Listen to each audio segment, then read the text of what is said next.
Hello and welcome to marketing91.com. In this video, we are going to cover the topic on Coca-Cola SWOT analysis. Before we proceed any further, please do note that we publish 3 marketing videos daily on YouTube. So please don't forget to subscribe to our channel.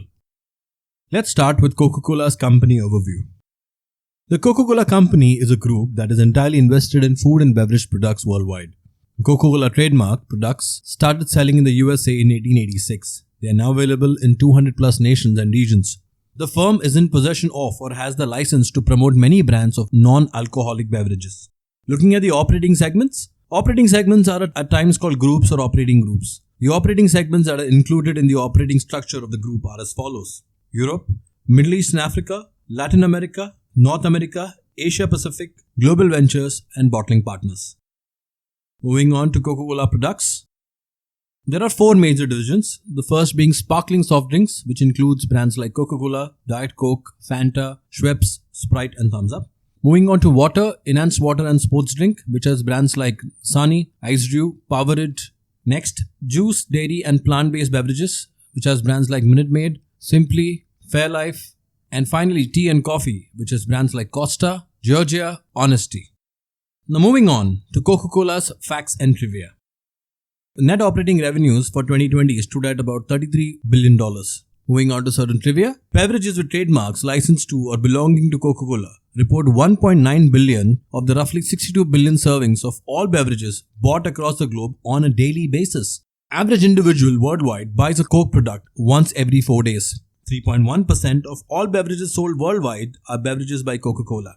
Coke manufactures various kinds of beverages that, if consumed once a day, would take one more than 9 years to have tasted all of them.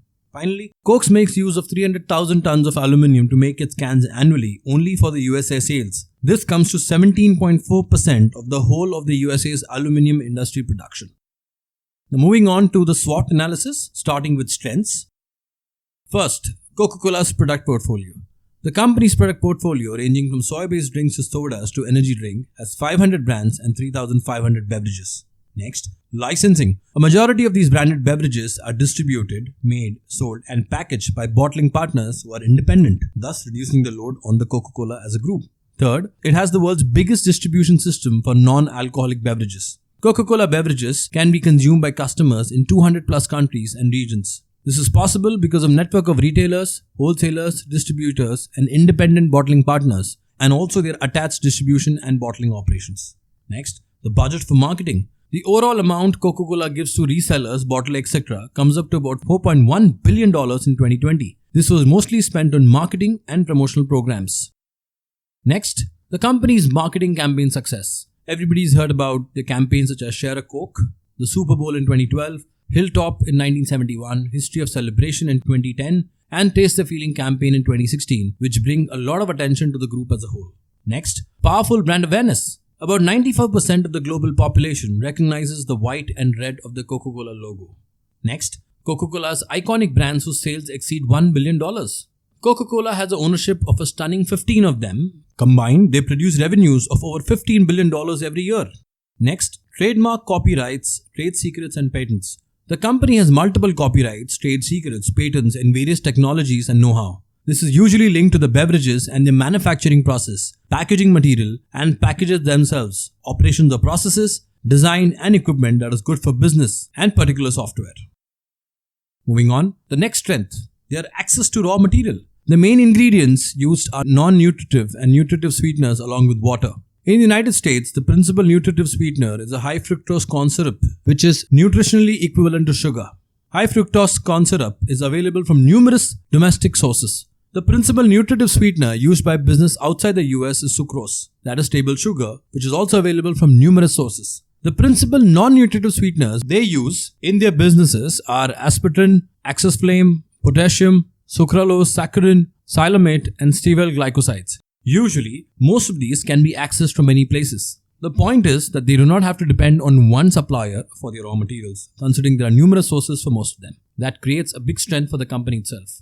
Next, the price of their shares. Comparison of the 5-year cumulative total share owner return among the Coca-Cola Peer Group Index and the S&P 500 Index. The total share return assumes that dividends were reinvested daily and is based on a $100 investment on December 31st, 2015. Their peer group index is a self-constructed peer group of companies that are included in the Dow Jones Food and Beverage Index and the Dow Jones Tobacco Index, from which the company has been excluded. As we can see, prices of shares have gone up from $100 in 2015 to about $150 in 2020. Moving on, the strength of intangible assets. Indefinite lived intangible assets. The following table represents the carrying values of indefinite lived intangible assets included in the consolidated balance sheet of the company. Trademarks as of 2020 stood at about $10.3 billion. Goodwill as on $17.5 billion. And in the other section is around $225 million. So the total indefinite lived intangible assets of the company stood at about $28.1 billion in 2020. Next, total market share. As we can witness, Coca-Cola's market share stood at about 50%, and it was one of the leading carbonated soft drink companies in the United States from 2004 to 2019. And finally, customer loyalty and brand association is also their strength. Coca-Cola is one of the United States' greatest emotionally connected brands. Coca-Cola for consumers is associated with happiness. Consumers remain faithful. They are quickly able to spot the special taste. Moving on to the weakness. First, scarcity and usage of water. Water is used a lot in almost all the products. It is a prime ingredient for the group. The firm understands that water quality, sustainability, and availability is one of the most important hurdles for the business. Although they have not had problems with the water supply in the past, however, a finite natural resource like water in several regions around the globe is a concern. Next, health concerns. Carbonated drinks lead to a large amount of sugar consumption. Diabetes and obesity are two serious health problems caused by this. And Coca-Cola is the largest producer of carbonated drinks. Multiple health experts have forbidden drinking these beverages. Next, the group relies too much on the carbonated drinks segments. Next, it is not very diversified as it is only in the food and beverages category. And finally, many of those brands, and when I say brands, I'm looking at those 3,500 brands, don't generate a lot of revenues. As noted, if the company has revenues of $33 billion and 15 brands generate more than $15 billion, then the remaining roughly $18 billion is accounted by the thousands of brands in the other category. Moving on to the opportunities. First, distribution. In 2020, the firm decided to grab opportunities that were open. In the USA, the firm came up with multi-serve new takeout bundles. These were meant for drive-through channels. They also came up with touchless freestyle equipment. With regards to channels, the group kept pumping money into omni-channel possibilities. Example, the group took advantage of the current booming online to offline retail market in China. Next, developing nations see increased presence. Many areas where this hot climate have a huge demand for cold drinks. That is why it would be a good idea to ramp up operations in African and Middle Eastern nations. Next, sustainability. Coca-Cola is one of the biggest producers of beverages. It has to be accountable for the increasing usage of one-time use plastic products. Coca-Cola has the potential to market itself as pro-environmental by coming up with creative and recyclable packaging material. Example, Coca-Cola is releasing a new bottle size for the first time in 10 years. It is composed of 100% recycled plastic.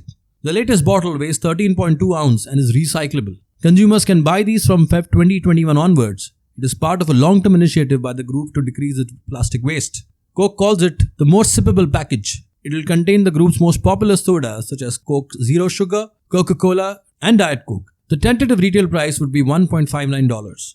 In 2018, Coke said World Without Waste Initiative had the eventual target of recycling one can or bottle for each product sold. They plan to achieve this by 2030. The latest bottle is a big step in that direction. Other opportunities include demand for bottling water is growing across the globe thanks to the pandemic and also investing in healthy products.